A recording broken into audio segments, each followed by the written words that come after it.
첫 번째 안식일이 되었습니다. 우리 올 한 해에 우리 10달을 신실하게 인도하신 주님께서 우리 11월과 12월도 우리와 함께 하실 줄 믿습니다. 특별히 우리 다음 주에는 우리가 기도하면서 준비하고 있는 특별한 전도회 말씀의 잔치가 있습니다. 우리 하나님께서 풍성한 은총을 주시기를 간절히 바랍니다. 그래서 우리 모두가 다시 주님의 복음 앞에 가까이 나갈 수 있는 귀한 기회가 되었으면 좋겠습니다. 그리고 우리 전도회에 우리가 누구와 함께 있어야 할까요? 네, 우리 주변에 꼭 복음을 들어야 될 분들과 함께 있기를 원합니다. 그래서 주님께서 이루시는 그 열심을 이루시는 구원이 이루어지는 것을 우리가 체험할 수 있는 귀한 기간이 되기를 소망합니다. 우리 로마서 같이 한번 보고 있고요. 우리 이번에는 10장까지 왔습니다. 오늘은 10장에 있는 말씀을 나누겠습니다. 우리 그리스도 율법의 마침이라는 제목으로 로마서 10장을 보겠습니다. 이 로마서 10장 오늘의 주제 성구는 우리 1절부터 4절까지 있는 말씀을 정하였습니다. 사실상 이 1절부터 4절에 있는 말씀을 우리가 살펴보면 로마서 10장 전체에 하고자 하는 그 바울의 이야기를 우리가 다 들은 것과 마찬가지입니다. 우리 로마서 10장 1절부터 4절까지 있는 말씀을 같이 소리를 맞춰서 읽겠습니다. 함께 읽으실까요? 형제들아, 내 마음에 원하는 바와 하나님께 구하는 바는 이스라엘을 위함이니 곧 그들로 구원을 받게 함이라. 내가 증언하노니 그들이 하나님께 열심히 있으나 올바른 지식을 따른 것이 아니니라. 하나님의 의를 모르고 자기 의를 세우려고 힘써 하나님의 의에 복종하지 아니하였느니라. 그리스도는 모든 믿는 자에게 의를 이루기 위하여 율법의 마침이 되시니라. 아멘. 바울은 이야기하는 거죠. 우리 계속 9장에서부터 이야기를 하고 있습니다. 마음속에 항상 고통과 같은 간절한 소원과 기도의 제목이 있는데 그것은 누구를 위한 것이었죠? 바로 이 형제 동족인 유대인들 이스라엘 백성을 향한 기도였습니다. 바울은 여기서도 정말 그들이 나의 동포들이 하나님께 구원을 받기를 간절히 기도하는 그 마음을 표현하고 있습니다. 그런데 그들은 하나님을 따르려는 열심은 있었어요. 그리고 그것을 추구했습니다. 그런데 그것이 방향이 잘못되었습니다. 자기의 의를 세워서 하나님께 인정을 받으려고 마치 거래하려는 그러한 마음과도 비슷하게 그렇게 애쓰고 있었던 것이죠. 그 잘못된 길을 따랐어요. 그래서 하나님께서 주시는 의를 믿음으로 받아들이는 바른 길을 걸어가야만 한다고 바울은 이야기하고 있습니다. 바로 그 길은 무엇이냐면 율법의 마침이요, 목표요, 완성이 되시는 누구십니까? 예수 그리스도이십니다. 그러므로 예수를 믿어야 한다고 다시 이 로마서라는 이 매체를 빌어서 그 편지를 쓰는 그 기회를 빌어서 우리 사도 바울은 자기의 동료, 동족 유대인들에게 호소하고 있는 것입니다. 11장도 사실은 10장에서 이어지는 내용입니다. 그래서 10장의 내용이나 11장의 내용이나 같은 이야기를 하고 있습니다. 그래서 9장부터 11장은 결국 이 이스라엘 백성, 유대인들을 구원하시는 하나님의 사역에 관해서 이야기하고 있습니다. 그래서 사도 바울은 이 이야기를 하면서 거의 매 절마다 자기가 이 조금씩 주제를 바꿀 때마다 계속 뭐를 인용하고 있어요? 성경 말씀을 인용합니다. 구약 성경을 인용하고 있습니다. 여러분, 그러면 구약 성경이 정말 중요합니까? 네, 매우 중요합니다. 우리 구약 성경, 신약 성경이 똑같이 같이 중요한 것입니다. 결국은 예수 그리스도이십니다. 예수님께서 주시는 하나님의 의를 받아들여야 한다는 것이 이 로마서에서 계속 반복되는 내용입니다. 다른 방법은 결코 없는 것이에요. 그래서 이러한 호소를 또 다시 한번 바울은 동포들에게 간곡하게 외치고 있는 것입니다. 그러다 보니까 이 로마서 10장은 앞에서 계속 바울이 로마서를 통해서 이야기한 것을 또 다시 다른 표현으로 이야기를 하고 있습니다. 왜냐하면 그 자기 동포들에 대한 안타까운 마음 때문에 그렇다고 하는 것이죠. 내용의 구조를 한번 살펴보시면 1절부터 3절까지는 바로 이스라엘이 자기의 의를 세우려고 했다는 것입니다. 이것이 바로 이스라엘의 실패의 원인임을 지적하고 있습니다. 그리고 4절입니다. 4절부터 15절까지는 하나님의 의를 누리는 것은, 사실 하나님의 의를 우리가 얻는 그 방법은, 그 길은 사실은 쉽다는 것이에요. 가깝고 쉽다라는 것을 이야기하고 있습니다. 그 다음에 16절부터 21절은 그래도 이것이 먼 길도 아니고 가까운 데 있는 것이었음에도, 그리고 이것이 아주 생소하거나 모르는 게 아니라 이미 선포되었음에도 불구하고, 그러나 이스라엘 백성들 대다수는 순종하지 않았다고 하는 것입니다. 그래서 근데 오히려 이스라엘 백성들이 순종하지 않기 때문에 이 복음이 누구에게 전파가 된 거예요? 이방인들에게 전파되었다는 것입니다. 이것이 하나님께서 의도하지 않으신 것이었나요? 아니면 구약 성경을 보면 이것도 예언이 되어 있나요? 이런 것도 이 복음이 편만하게 선포될 것을 예언하고 있습니다. 그것이 이제 11장까지 이어지게 됩니다. 오늘 이 10장을 통해서 10장의 내용을 요약해 보면서 저와 여러분이 오늘 이 시간에 마음에 새기고 또 교훈을 삼아야 될 그런 교훈들을 함께 나누고자 합니다. 자, 첫 번째로, 여기 빨간 글씨 같이 한번 읽어보실까요? 그리스도는 율법의 마침이시다. 아멘. 그래서 이 10장의 내용은 이것입니다. 그리스도는 율법의 마침이시라는 진리를 선포하고 있습니다. 아까 읽어본 1절부터 4절을 다시 한번 제가 읽어보겠습니다. 한 절씩 볼게요. 1절, 형제들아, 내 마음에 원하는 바와 하나님께 구하는 바는 이스라엘을 위함이니 곧 그들로 구원을 받게 함이라. 바울의 소원과 간절한 기도 제목은 바로 그들의 동포 유대인들, 이스라엘 백성들이 구원을 얻는 것이었어요. 저는 이 말씀을 읽어보면서 과연 나는 우리 민족, 이 한민족의 구원을 위해서 얼마나 기도하고 있나라고 돌아보게 되었습니다. 우리 저와 여러분의 기도 제목에도 우리의 동족, 우리의 동포, 한민족을 위한, 그들의 구원을 위한 기도의 제목이 빠지지 않기를 간절히 소망합니다. 2절에 보시면 내가 증언하노니 그들이 하나님께 열심히 있으나 올바른 지식을 따른 것이 아니니라 라고 그들의 실패의 핵심을 지적하고 있습니다. 이미 바울이 그 전에서 이야기한 바와 같이 이스라엘 백성들은 하나님으로부터 많은 축복을 받았나요? 네, 엄청난 것들을 받았어요.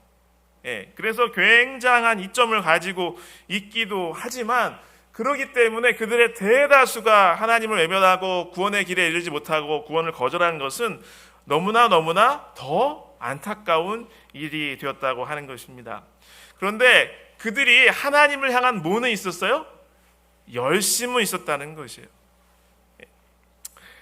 그런데 이러한 그들이 많은 복과 하나님을 향한 그 열심을 추구하는 것이, 그렇죠? 그들에게 복이 되지 못했어요. 정작 복이 되지 못했어요. 잘못된 방향으로 가고 있었기 때문입니다. 올바른 지식을 따르지 않았기 때문이죠.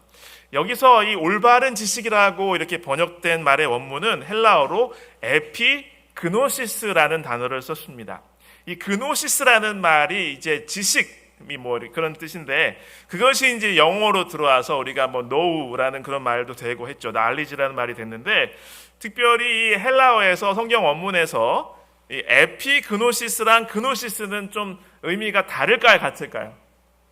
약간 다릅니다. 그래서 일반적으로 말하는 그 그노시스와 다르게 바울이 여기서 사용한 단어 그 에피그노시스는 완전하고 철저한 지식을 나타내는 것입니다. 여러분, 우리도 하나님을 향한 올바른 지식을 가지게 되시기를 간절히 바랍니다.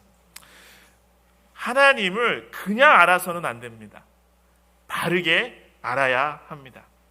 우리 예수님도, 우리 예수 그리스도도 조금만 알아서는 안 됩니다. 깊이 알아야 하는 것입니다.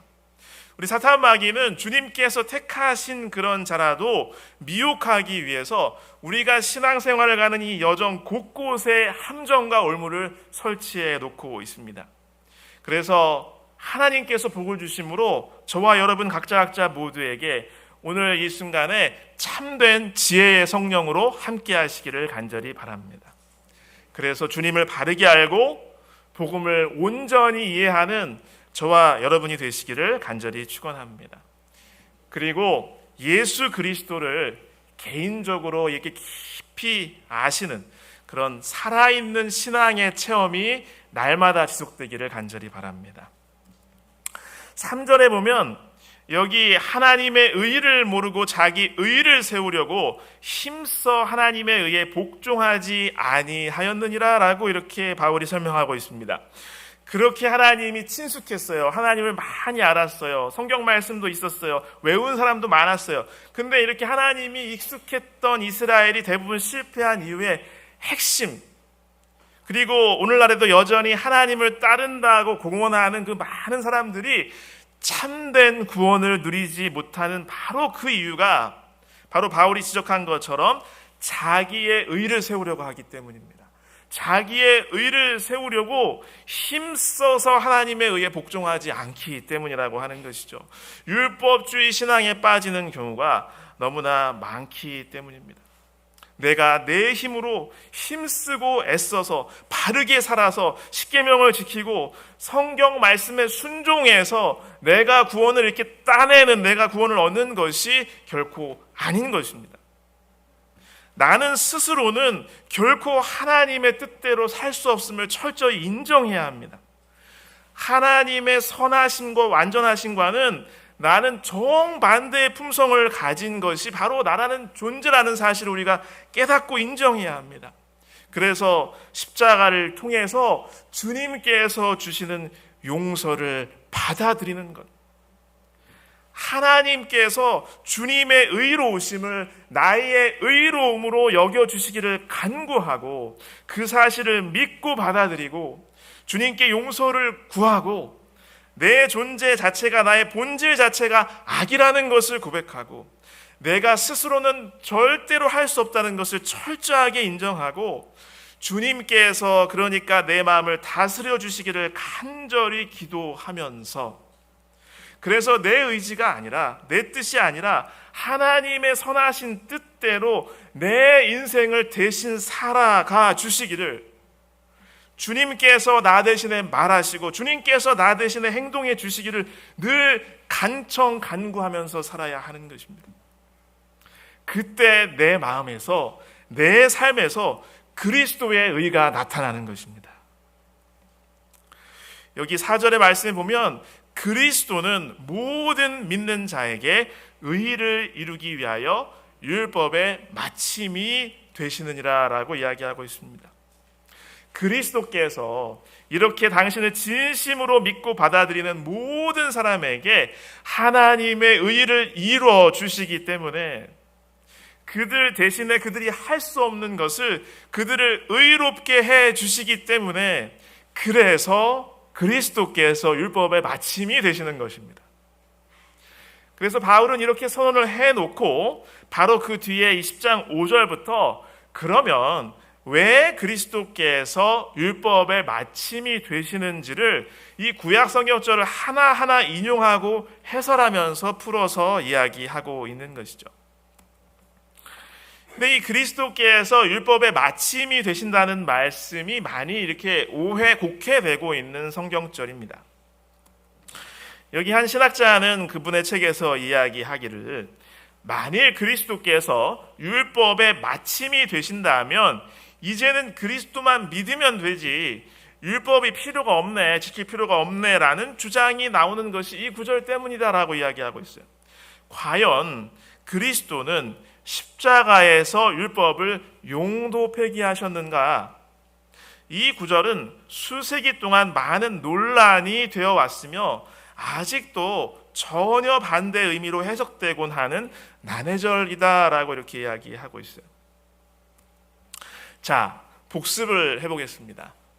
여러분, 예수님께서는 율법을 폐지하신 것이 아니고 오히려 율법을 굳게 세우셨음을 성경은 일관적으로 강조하고 있습니다. 이미 사도 바울도 이 앞장에서 로마서 3장에서 이렇게 이야기했죠. 로마서 3장 31절에 있는 말씀을 같이 읽으시겠습니다. 그런즉 우리가 믿음으로 말미암아 율법을 파기하느냐? 그럴 수 없느니라. 도리어 율법을 굳게 세우느니라. 아멘.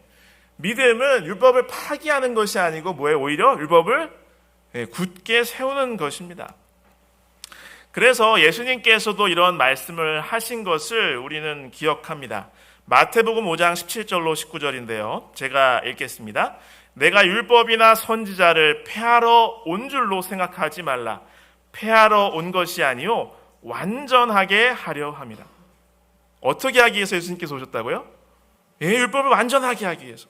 18절 진실로 너희에게 이르노니 천지가 없어지기 전에는 율법의 1.1획도 결코 없어지지 아니하고 다 이루리라.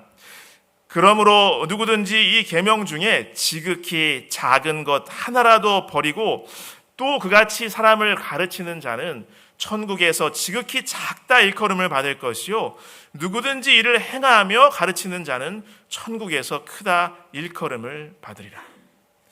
우리 예수님께서는 하나님의 율법이 영원히 존속될 것임을 천명하셨습니까?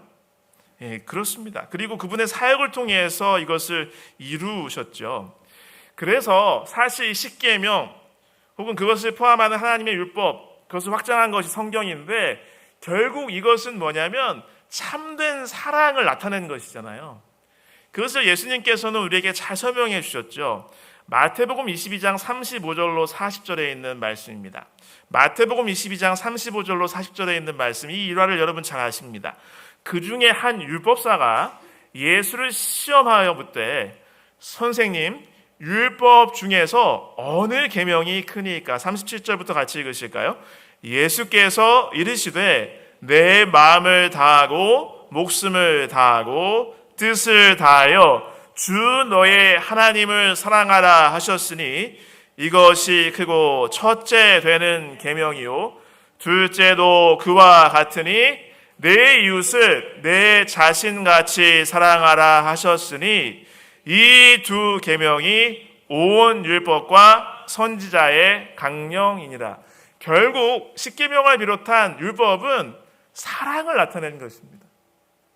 어떤 것이 참 사랑인지를 우리에게 알려주신 것이죠. 그래서 로마서 13장 9절에도 사도 바울이 이것을 이야기하였습니다. 간음하지 말라, 살인하지 말라, 도둑질하지 말라, 탐내지 말라 한 것과 그 외에 다른 계명이 있을지라도 내 이웃을 내 자신과 같이 사랑하라 하신 그 말씀 가운데 다 들었느니라. 여러분, 그래서 하나님의 율법은 그리고 그 축약된 표현인 십계명은 인류에게 참 사랑, 바르게 사랑할 수 있는 그것을 실천하는 방법을 알려준 것입니다. 그리고 이것은 어떤 분의 본성이에요? 그렇습니다. 하나님의 본성입니다. 사랑은 생명을 낳습니다. 그래서 사랑을 실천하려면 반드시 자유의지를 가진 대상이 필요해요. 그래서 하나님께서는 뭘 하셨어요? 천지 만물과 모든 것, 온 세상을, 그죠? 사람과 온 세상을 창조하신 것입니다. 그러므로 예수님께서 십자가에 돌아가셨기 때문에 우리는 더 이상 율법을 지키지 않아도 된다는 말은 달리 표현하면 예수님께서 십자가에 돌아가셨기 때문에 우리는 더 이상 사랑하지 않아도 된다라는 것과 같습니다. 여러분, 이게 말이 됩니까? 그렇죠. 안 됩니다. 그래서 여기 갈라디아서 5장 14절에도 온 율법은 내 이웃 사랑하기를 내 몸같이 하라 하신 말씀에 이루었나니 결국은 이것은 사랑을 이야기하고 있는 것입니다. 그리고 하나님의 율법이 많이 변경되거나 폐지될 수 있는 것이었다면 굳이 그렇게 어렵고 고통스럽게 끔찍하게 창조주이신 그리스도께서 굳이 십자가에서 돌아가실 필요가 있습니까? 없습니까? 그럴 필요가 없습니다. 여러분, 율법이 죄의 삭슨 사망이요라고 분명히 선언했기 때문에, 그리고 하나님께서 태초의 에덴에서 아담에게 선과 악을 알게 하는 나무의 열매를 내가 먹는 날에는 뭐 한다고 그랬어요? 정령 죽을 것이라고 분명히 말씀하셨기 때문에, 그래서 영생을 잃어버린 아담을 살리시기 위해서, 그의 후손들을 살려내시기 위해서, 결국 율법의 요구를 이루시기 위해서 누가 오신 거예요? 예수님께서 오신 거예요. 그래서 아담 대신 하나님이 돌아가신 것이 바로 십자가의 희생이 아니겠습니까? 그렇다면 예수 그리스도께서 십자가에 돌아가셨기 때문에 하나님의 율법은 이제 더 이상 용도가 폐지되었다는 말은 맞는 말입니까? 틀린 말입니까? 그렇습니다. 완전히 틀린 말인 것이죠. 그래서 그리스도께서 율법의 마침이 되신다는 말의 진정한 의미를 살펴보면요, 이 마침이라고 이렇게 번역된 이 원어는 텔로스라는 말인데요, 이 또 많은 곳에서 사용되고 이것이 영어 표현에도 이렇게 들어오게 되었죠. 여러 가지 뜻이 있습니다. 끝, 마지막, 정지, 완료, 결과, 성취, 완성, 목표, 의무라는 여러 뜻이 있습니다. 그래서 그리스도께서는 율법의 목적이시라라고 이렇게 이해할 수가 있습니다. 또한 그리스도께서는 율법의 성취와 완성이신 것이죠. 그리고 그리스도께서는 율법의 끝이기도 한 것입니다. 우리 교과책에는 이것을 잘 설명하고 있는데요, 예전 로마서를 다룬 교과책입니다. 마침으로 번역된 말은 목표를 의미할 수 있다. 그러므로 어떤 해석자들은 본문이 의미하는 바는 그리스도가 율법이 지적하는 목표라고 결론지었다. 마침이라는 말은 또한 종료 또는 중지를 의미하기도 한다. 우리가 그 말을 이 같은 방식으로 이해한다면 앞뒤 문맥을 살펴볼 때에 이 성경 말씀이 의미하는 바는 믿는 자들에게 있어서 그 이스라엘이 실패했던 자기 의를 세우려는 그 노력, 바로 그리스도는 의를 얻는 수단으로서의 율법을 추구하던 그 일, 율법주의적인 신앙의 종료라는 뜻입니다. 이 의미가 문맥에 꼭 맞다. 로마서 9장과 10장에 나타난 바울의 기별의 요지는 그의 이스라엘 형제 자매들이 그리스도를 믿는 일에 실패하였기 때문에 그분의 의를 붙잡는 데도 실패하였다는 것이다. 그리스도는 자기 자신의 의를 세우려고 하는 시도의 마침이다. 그분께서 내재하시는 성령을 통하여 심령 가운데 들어오실 때 믿는 자는 그분의 의로운 임재가 함께하기 때문에 의를 소유하게 된다. 그러니까 내가 내 힘으로 힘쓰고 애써서 하나님의 요구에 맞춰서 이루어지는 게 아니고, 누구가 우리 마음에 임하시면, 예수님이 성령으로 우리 마음에 임하시면 예수님이 의로우시니까 우리도 어떻게 되는 거예요? 의로워진다는 얘기예요. 그러니까 이런 율법적인 그 의 추구의 마침이라는 뜻인 거죠. 여기 2017년 교과에는 이렇게 설명하고 있습니다. 여기에 나오는 이 율법의 정의에 십계명이 포함된다고 하더라도 그것이 십계명의 폐지를 의미하지 않는다. 근데 유독 일반 교회의 어떤 교역자들이나 신학자들이 우리 재림교인들을 만나면 이 얘기를 해요. 봐라, 십자가를 통해서 율법은 폐지되지 않았냐, 이렇게 얘기해요. 그 의도가 뭔지 알아요? 무슨 말 하고 싶은 거예요? 안식일 지킬 필요 없다고 말하고 싶은 거예요. 그런데 여러분 가만히 보세요. 자, 일반 교회 가도 주일 성수해야 된다고 이야기합니까? 주일 성수해야 된다고 얘기해요. 다른 날이랑 똑같이 보내면 안 된다고 이야기해요. 그러면서 어떤 성경절 다 인용하는지 아십니까? 안식일을 기억해서 거룩히 지켜야 된다는 그 성경절 가지고 인용해요. 완전히 궤변이죠, 이건 궤변. 자, 계속해서 이것을 이야기하겠습니다. 율법은 우리의 죄와 잘못, 부족을 지적함으로 구주에 대한 필요와 예수 안에서만 발견할 수 있는 용서와 의에 대한 필요로 우리를 인도한다. 이런 의미에서 그리스도는 율법의 마침이다. 왜냐하면 그리스도는 율법이 우리를 인도해 주려고 했던 종착점이기 때문이다. 마침을 의미하는 그리스어 텔레오는 목표 또는 목적으로 해석될 수도 있다. 그리스도는 율법이 우리를 인도하고자 하는 최종 목표이다. 이 말씀이 십계명, 특히 넷째 계명의 폐지를 가르친다고 보는 관점은 바울과 신약 성경이 가르치는 수많은 교훈에 역행하는 결론에 이를 뿐이다. 그렇습니다. 여러분, 그리스도께서는 율법의 마침이십니다.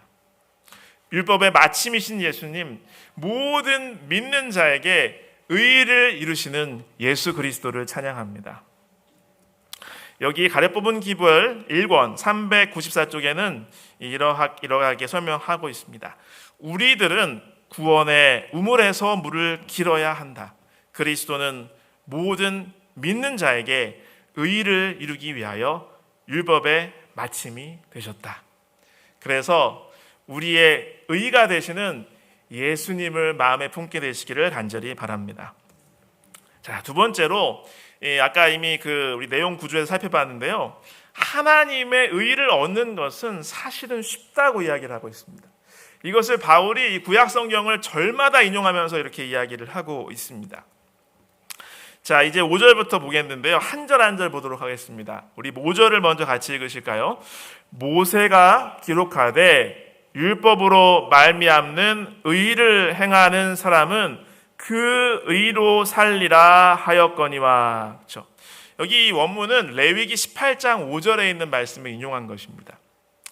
너희는 내 규례와 법도를 지키라. 사람이 이를 행하면 그로 말미암아 살리라. 나는 여호와니라 라고 이렇게 말씀하신 것이죠.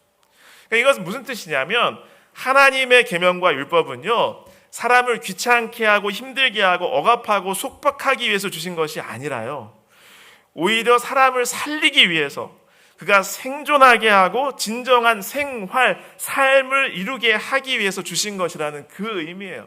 그래서 진짜 살려면, 생명을 얻으려면 하나님의 말씀에 순종하라는 그런 뜻입니다. 여러분, 이 말씀이 진리입니까? 네, 그렇죠. 그런데 이것을 사람들이 이제 자기의 어떤 속성과 어떤 인간적인 그런 본성에 따라서 곡해를 하게 되는데, 자, 이렇게 율법을 지켜서 살겠다라는 그 말씀은 맞는데, 하나님은 제쳐놓고, 하나님은 도외시하고, 우리를 도우시는 그분의 은혜는 받아들이지 않으면서 성경에 쓰여진 그 글자를 내 힘으로 지키는 것으로 생명을 얻으려고 하니까, 그런 이상한 방향으로 자꾸 유대인들의 신앙이 기우니까 그게 문제가 된 것입니다. 여러분, 하나님께서 우리에게 바라시는 것은요, 우리가 사는 것입니다. 하나님과 같이 사는 거예요. 하나님과 사랑의 관계를 회복하는 것이 그분의 소원입니다. 그 안에 진정한 행복이 있고요, 진정한 생명이 있습니다. 그리고 진정한 선함도 있고 진정한 아름다움도 그 안에 있습니다. 그런데 영생을 잃어버린 인간이 하나님과 대화는 하지 않으려고 하고 교제도 없이 아무리 열심히 무엇이 선하고 바른지 배우고 익히고 분석하고 연구해서 정말 최고 지고의 선과 지고의 의를 추구한다고 해도, 그런다고 해도, 그러나 그 의로움과 그 선함이 의로움과 선하신 그 선함 자체이신 하나님이 보시기에는 그게 의로울까요? 선할까요? 택도 없는 말입니다. 여러분, 이러한 것이 율법주의의 실상입니다. 하나님께서는요, 하나님을 정말 사랑해라, 하나님을 진짜 사랑하라고 우리에게 호소하시면서 그게 무엇인지, 하나님을 사랑하는 것이 무엇인지 사람이 이해하도록 설명해 놓은 것이 십계명이고 율법입니다. 그리고 이웃을, 남을 사랑해라, 참사랑을 해라, 진짜 사랑하라고 간곡하게 사람에게 호소하시면서 그 사랑이 무엇인지도 사람이 오해하니까 그러지 말라고 인간의 언어로 이렇게 그걸 설명해서 주신 것이 십계명이고요, 모세오경이고요, 성경 말씀이에요. 그런데 정작 사람들은 어떻게 하고 있는 거예요? 이웃은 사랑하지 않아요. 양보 못해요. 남의 유익을 위해서 내가 자발적으로 희생 못해요. 털끝 하나도 못해요. 그런 마음이 없어요. 그러면서 하나님한테 뭐라고 말하는 거예요? 하나님, 저는 도둑질하지 않았어요. 가늠하지도 않았어요. 그러니까 저 율법 다 지켰어요. 그러니까 나한테도 구원과 영생을 주셔야 됩니다. 이렇게 외치는 거예요. 여러분, 이것이 바로 율법주의입니다. 하나님과 대화하는 건 싫어요. 하나님께 가까이 나가는 건 싫어요. 하나님이 내 삶에 간섭하는 것도 싫어요. 그러면서 하나님 앞에 이렇게 말하는 거예요. 저는 하나님의 이름을 망령 때 읽지도 않았습니다. 우상을 섬기지도 않았어요. 하나님 율법 다 지켰어요. 됐잖아요. 그러니까 뭐 달라고요? 영생을 달라고. 나도 천국 들어가게 해주세요. 나 의롭다고 인정해 줘야만 합니다. 안 그러면 하나님 반칙이에요. 여러분, 이러면서 이렇게 하나님 앞에 악쓰는 게 율법주의인 것입니다. 참 얼마나 딱하고 기가 막힙니까? 하나님께서 우리에게 정말로 바라시는 것은 하나님과 내가 이야기하는 것입니다. 대화하는 것이에요. 친하게 지내는 것입니다. 그래서 같이 사는 것입니다. 아버지와 아들로, 아버지와 딸로 살아가는 것입니다. 하나님과 함께 사는 것입니다. 그것이 바로 하나님과 함께 사니까 그것이 영생이고 천국인 것입니다. 선하신 의로움이신 주님과 내가 항상 대화하고 친하게 지내고 함께 걷고 함께 일하고 함께 자기도 하고 함께 먹기도 하니까 저절로 내가 하는 말도 내가 하는 행동도 의로워지고 선해지는 것입니다. 생명이신 하나님과 함께 밥 먹고 하나님과 함께 놀고 하나님과 함께 일하니까 그 생명이 나에게도 들어오는 거예요. 그 생명을 누리며 사는 것입니다. 그것이 바로 하나님 나라에 사는 것입니다. 그것이 바로 천국입니다. 그래서 이렇게 살아가는 것을 즐거워하고 행복해하는 사람들만 모여 사는 곳이 어디예요? 그것이 바로 새하늘과 새 땅입니다. 저와 여러분이 새하늘과 새 땅에 꼭 들어가게 되시길 간절히 바랍니다. 6절을 보겠습니다. 6절 같이 읽으실까요? 믿음으로 말미암는 의인은 이같이 말하되 내 마음에 누가 하늘에 올라가겠느냐 하지 말라 하니 올라가겠느냐 함은 그리스도를 모셔 내리려는 것이요.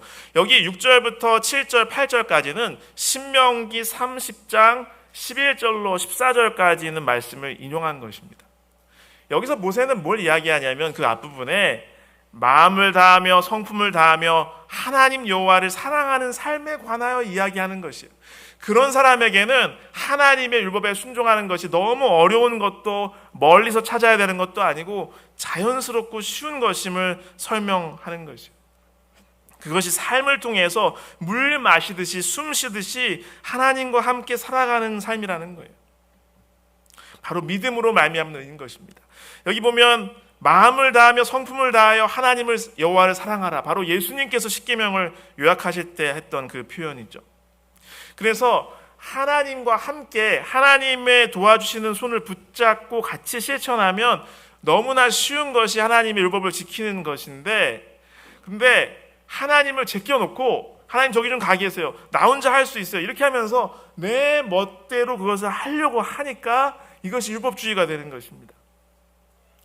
그래서 여기서 이 사도 바울은 이 신명기에 있는 이 말씀이 결국 누구를 통해서 성취되었다고 설명하는 거예요?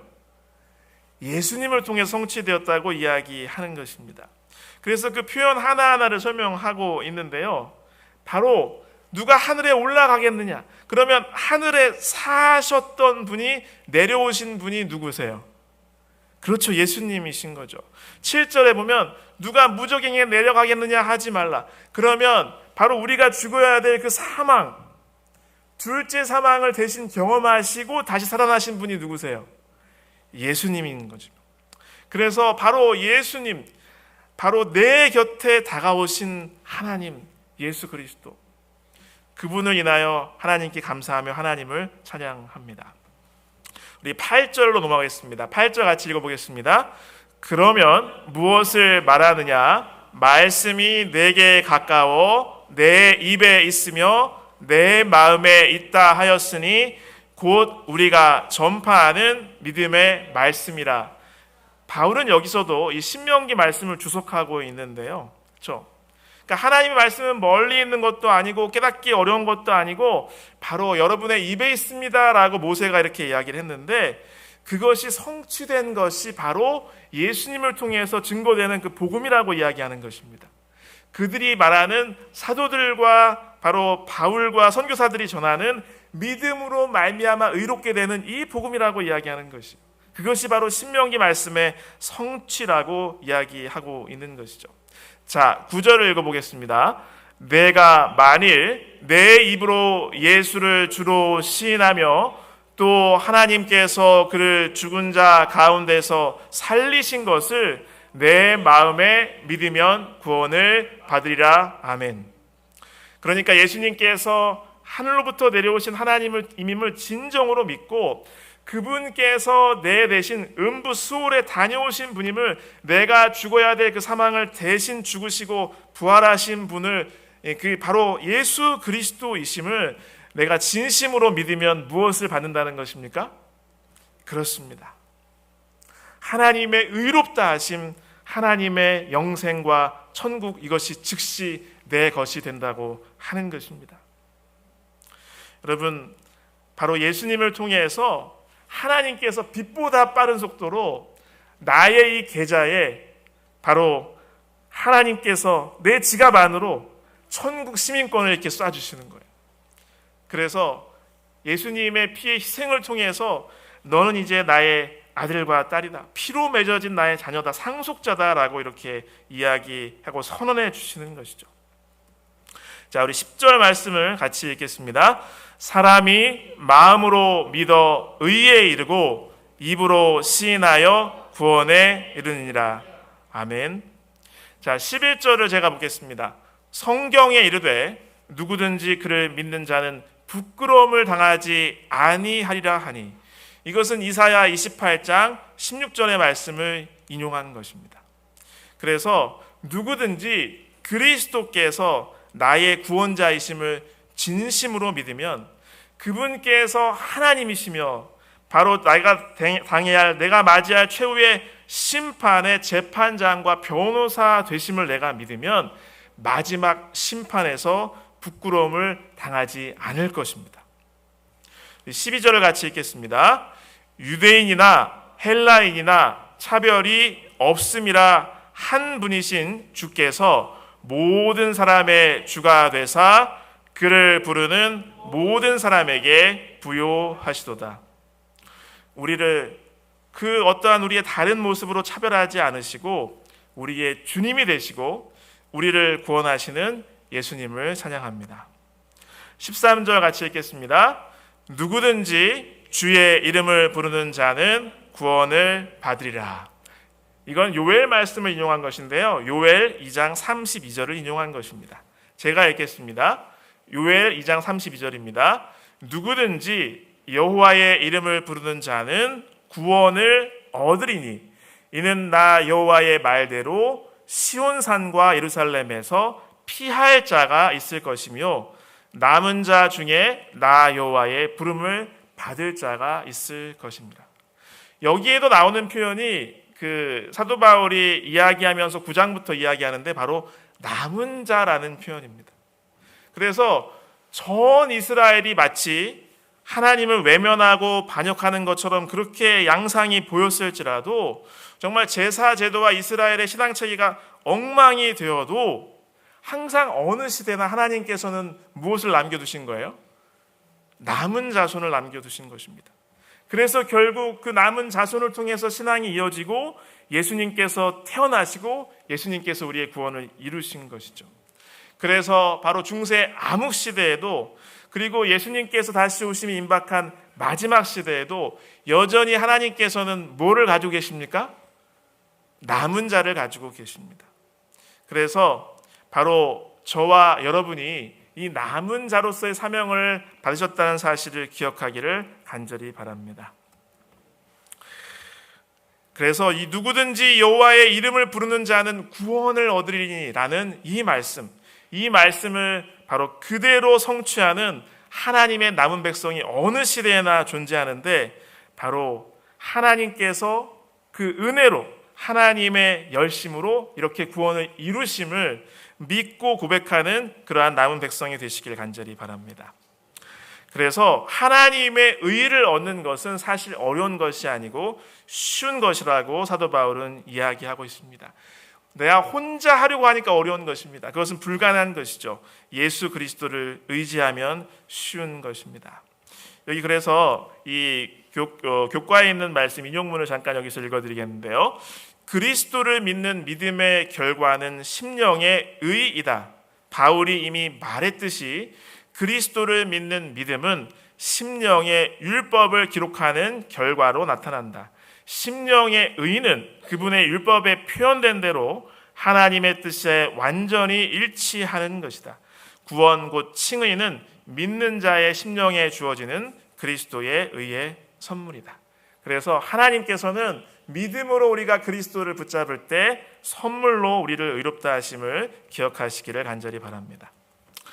마지막 부분입니다. 여기 같이 한번 읽겠습니다. 같이 읽으실까요? 내가 듣고 순종해야 구원은 내 것이 된다. 그래서 하나님께서는 구약 시대에도 이러한 구원의 원리와 복음을 계속 이스라엘 백성들한테 말씀 안 하신 게 아니라는 거예요.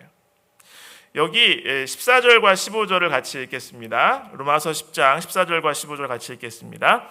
그런즉 그들이 믿지 아니하는 일을 어찌 부르리요?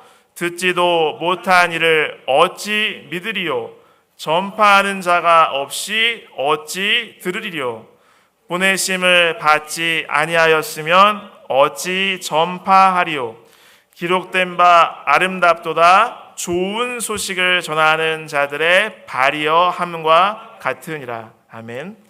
바로 앞절에 대한 설명을 이어가고 있는데요. 바로 그 뒤에 이야기하는 것으로 이제 넘어가기 위해서 이것을 이렇게 인용한 것입니다. 그러니까 무슨 말이냐면, 자, 성경에 분명히 누구든지 여호와의 이름을 부르는 자는 구원을 얻겠다고 이렇게 선언이 되었잖아요. 그런데 바울이 여기서 14절 15절에서 이야기하는 것은, 그러면 누구든지 예수님의 이름, 하나님, 여호와의 이름, 죄송합니다. 여호와의 이름을 부르면 구원을 얻는다고 그랬는데, 그러면 그들이 여호와의 이름을 부를 수 있도록 그들에게 하나님께서 여호와가 누구신지를 먼저 알려줬어야 된다는 거죠. 그러니까 그들이 몰랐다면 하나님께서 여호와 이름을 부르라고 요청을 하셨겠어요? 안 하셨겠어요? 안 하셨겠죠. 그래서 이미 그들에게 하나님이 소개되었고 구원자를 불러야 한다는 것이 이미 소개되었던 것이, 선포된 것이 분명하다고 이야기를 하는 것입니다. 그래서 이것은 이사야 이 52장 7절에서 이 15절 말씀은 인용을 하고 있는데요. 여기 보면 그 좋은 소식을 전파하는 그 자들에 대해서 축복하는 그런 말씀을 하고 있습니다. 자, 이 좋은 소식이라는 표현을 다른 말로 하면 뭡니까? 복음입니다. 복음. 그렇습니다. 그래서 이 본문의 말씀, 이 14절과 15절은 우리 로마서를 읽는 독자들에게 두 가지 교훈을 말하고 있습니다. 그러니까 그리스도께서 아직 오시지 않은 구약 시대에도, 그러니까 전부 사람들이 몰라서 율법주의 신앙으로 치우쳤느냐, 그게 아니라는 거예요.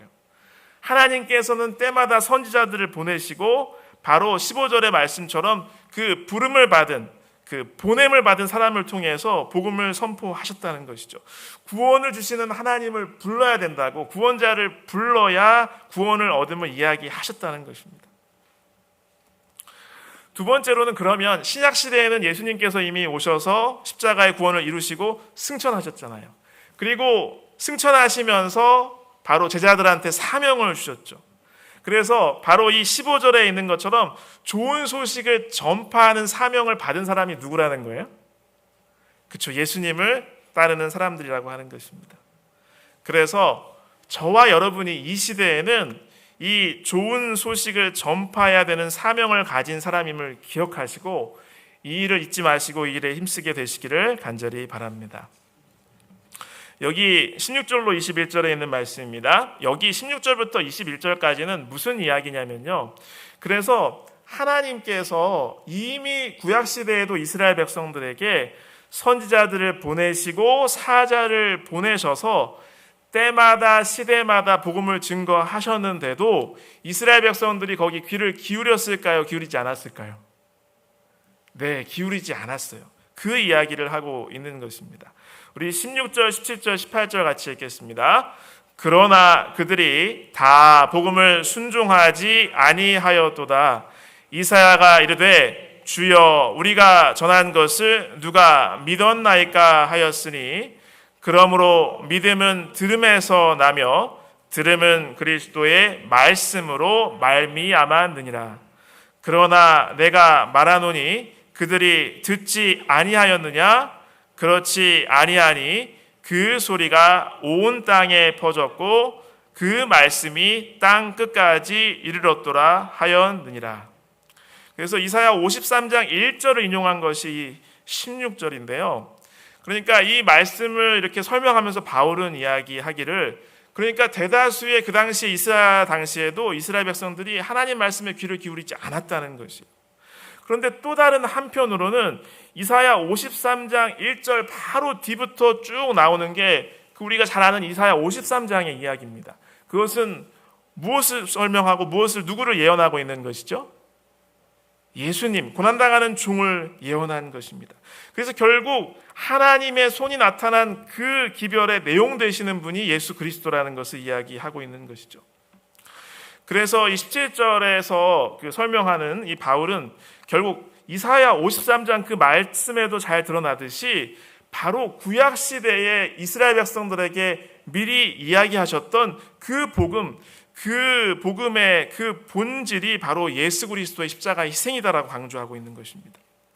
그래서 이 동포 이스라엘 백성들에게 여러분들의 대다수가 이렇게 구원을 잃어버려서 정말 안타까운 마음인데, 구약 시대에도 하나님께서 강조하시고 여전히 지금도 하나님께서 말씀하시는 그 구원을 얻을 수 있는 유일한 그 비결은 바로 예수 그리스도이심을 바울이 외치고 있는 것이죠. 여기 18절 말씀은 시편 19편 4절을 인용하고 있는 건데요. 바로 바울은 이 시편의 표현을 인용하면서 바로 과거에 이스라엘 백성 거의 모두가 복음을 듣지 못했기 때문에 그것을 받아들이지 못했던 것이 아니고, 바로 그들에게는 들리긴 들렸어요. 하나님께서 사람들을 보내셔서 선포를 하셨음에도 귀 기울이지 않아서, 듣고 따르지 않아서 그들이 실패했음을 이야기하고 있습니다. 자, 마지막 부분 19절, 20절, 21절에 있는 부분을 같이 읽겠습니다. 그러나 내가 말하노니 이스라엘이 알지 못하였느냐? 먼저 모세가 이르되 내가 백성 아닌 자로서 너희를 시기하게 하며 미련한 백성으로서 너희를 노엽게 하리라 하였고, 이사야는 매우 담대하여 내가 나를 찾지 아니한 자들에게 찾은 바 되고 내게 묻지 아니한 자들에게 나타났노라 말하였고, 이스라엘에 대하여 이르되 순종하지 아니하고 거슬러 말하는 백성에게 내가 종일 내 손을 벌렸노라 하였느니라. 19절은 신명기 32장 21절을 인용한 것이고요. 20절은 이사야 65장 1절을 인용하신 것이고요. 그 다음에 21절은 이사야 65장 바로 1절 다음에 2절을 인용한 겁니다. 그러니까 이스라엘 백성들이 계속 자기들이 귀를 기울이지 않고 자기 고집대로 행했기 때문에 그렇게 실패하게 되었음을 강조하면서 21절에 있는 말씀은요, 그렇게 계속해서 하나님께 외면하고 거절하는 그 백성들을 위해서 하나님께서 포기하지 않으시고 계속 호소하시는 것을 이야기하고 있습니다. 그래서 이사야 65장 2절 말씀은 좀 제가 가지고 왔는데요. 내가 종일 손을 펴서 자기 생각을 따라 옳지 않은 길을 걸어가는 패역한 백성들을 불렀나니. 오늘 저와 여러분을 위해서도 우리의 완악하고 거역하는 그러한 모든 배은 망덕에도 불구하고 하나님께서 오늘도 눈물로 호소하고 있음을 기억하시기를 간절히 바랍니다. 그래서 출애굽기 16장 28절에서도 이미 하나님께서는요 이렇게 하소연을 하시죠.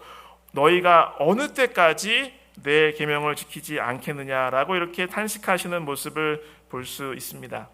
로마서 2장 4절로 5절에 있는 말씀입니다. 제가 읽겠습니다. 그래서 오늘도 하나님께서는 우리를 포기하지 않으시고 구원하기 위해서 애쓰시는데요. 여기 로마서 2장 4절로 5절 말씀에 이미 바울이 이렇게 이야기한 바 있죠. 혹 내가 하나님의 인자하심이 너를 인도하여 회개하게 하심을 알지 못하여 그의 인자하심과 용납하심과 길이 참으심이 풍성함을 멸시하느냐. 다만 내 고집과 회개하지 아니한 마음을 따라 진노의 날 곧 하나님의 의로우신 심판이 나타나는 그날에 임할 진노를 내게 쌓는도다. 그러므로 하나님께서 우리를 포기하지 않고 계속 우리에게 호소하실 때에 그것을 우리가 계속 우리의 고집을 유지하고 꺾지 않고 하나님을 거역하는 대로 이용하는 것이 아니라 하나님께 마음을 돌이키게 되시기를 간절히 바랍니다. 고린도후서 6장 1절과 2절입니다. 같이 읽겠습니다. 우리가 하나님과 함께 일하는 자로서 너희를 권하노니 하나님의 은혜를 헛되이 받지 말라. 이르시되 내가 은혜 베풀 때에 너희에게 듣고 구원의 날에 너를 도왔다 하셨으니 보라 지금은 은혜 받을 만한 때요 보라 지금은 구원의 날이로다. 하나님의 호소를 기억하시고 내가 듣고 순종하지 않으면 그렇게 하나님께서 계속해서 말씀하시고 거저 주시는 구원을 내가 누릴 수가 없는 것입니다. 그래서 이사야 55장에 있는 말씀처럼 다 읽지는 않겠습니다. 우리가 하나님을 만날 만한 때에 가까이 계실 때에 그분을 부르고 그분의 구원 안에서 평안을 누리게 되시기를 간절히 바랍니다. 마지막 성경절입니다. 함께 읽고 마치겠습니다. 고린도전서 15장 57절로 58절입니다. 우리 주 예수 그리스도로 말미암아 우리에게 승리를 주시는 하나님께 감사하노니 그러므로 내 사랑하는 형제들아 견실하며 흔들리지 말고 항상 주의 일에 더욱 힘쓰는 자들이 되라. 이는 너희 수고가 주 안에서 헛되지 않은 줄 알미라. 아멘. 우리 371장 찬양 함께 하겠습니다.